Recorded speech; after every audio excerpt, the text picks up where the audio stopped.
नमस्कार, मैं सुशील Mohapatra. Digital fraud को लेकर हम आपसे बात करते रहते हैं। आज आपको डिजिटल फ्रॉड को लेकर जो आरबीआई की रिपोर्ट आई है, वो जो डेटा आई है, उसके बारे में बताएंगे।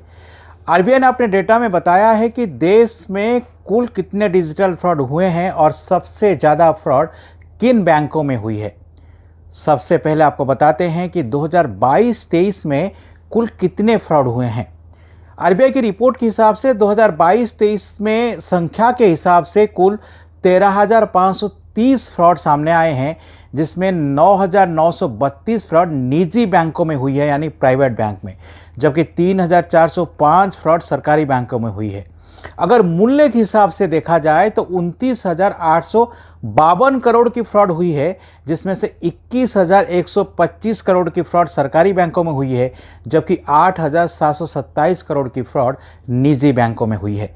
तो आपने देखा है कि सरकारी बैंकों में संख्या के हिसाब से कम फ्रॉड तो हुई है, लेकिन मूल्य के हिसाब से सबसे ज़्यादा फ्रॉड सरकारी बैंकों में हुई दर्ज की गई है। अगर 2022 के साथ तुलना की जाए तो 2021-22 में 9,097 फ्रॉड सामने आए थे, जबकि 2022-23 में ये बढ़कर 13,530 हो गए हैं। लेकिन मूल्य के हिसाब से देखा जाए तो 2021-22 में कुल 59,919 करोड़ की फ्रॉड हुई थी, जबकि 2022-23 में ये कम होकर 29,852 करोड़ की हो गया है, यानी लगभग 50% कम।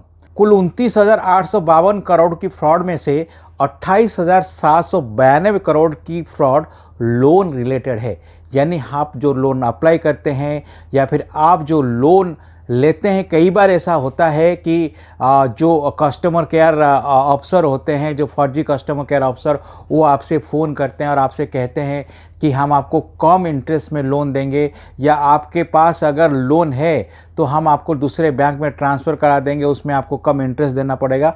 तो कई बार लोग उनसे विश्वास कर लेते हैं, फिर क्या करते हैं कि वो उनसे लोन अप्लाई करते हैं और बाद में पता चलता है कि वो आपसे पैसा लेकर भाग जाते हैं और कई बार आपके अकाउंट से पैसा भी ले जाते हैं। कई बार आप ये भी करते हैं कि आप लोन अप्लाई करते हैं और आपको जो डॉक्यूमेंट आप देते हैं, कभी कभी बहुत ज़्यादा जो डॉक्यूमेंट आप शेयर करते हैं, जो इतना ज़रूरत नहीं होता है, उसका इस्तेमाल करते हुए जो फ्रॉड अफसर होते हैं, कस्टमर केयर अफसर या जो मैनेजर होते हैं, वो जो है डुप्लीकेट अकाउंट खोलते हैं। इसके बाद आपके अकाउंट से जो है लोन ट्रांसफ़र करके खुद वो ले जाते हैं। तो आपने देखा होगा चाइनीज़ ऐप के ज़रिए में भी कई जो है लोन का फ्रॉड हुआ है लोगों के साथ। लोगों को लोग ब्लैकमेलिंग करते थे, पहले लोन देते थे, उसके बाद क्या करते थे, उनसे ज़्यादा इंटरेस्ट जो है वो मांग करते थे।